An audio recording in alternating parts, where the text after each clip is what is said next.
The acute angles of a right isosceles triangle are both 45-degree angles.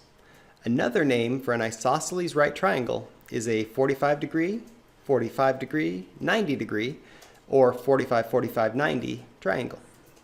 If each leg has length x and the hypotenuse has length y, you can solve for y in terms of x. So we can use the Pythagorean Theorem, something we should be comfortable with. X squared plus x squared, since the legs are congruent, equals y squared.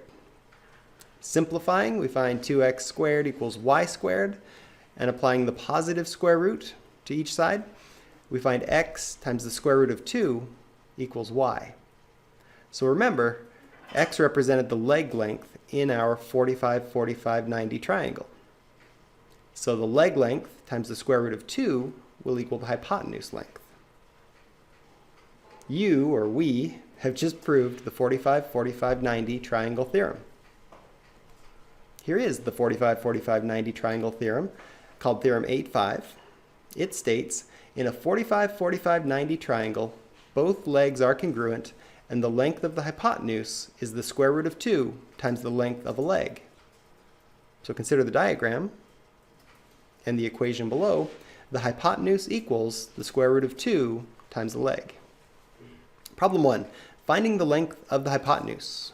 What is the value of each variable? Part A. Consider this 45-45-90 triangle. We have a leg length of 9 and an unknown hypotenuse length h. Well, we know the hypotenuse length will equal the square root of 2 times the leg length in a 45-45-90 triangle. So we substitute our leg length of 9 into the equation, and we find that h equals 9 times the square root of 2. In triangle B, the leg length is now 2 times the square root of 2, and the unknown hypotenuse length is labeled x. We substitute in our known leg length value and x for the hypotenuse. Simplify and find that x equals 4. Your turn.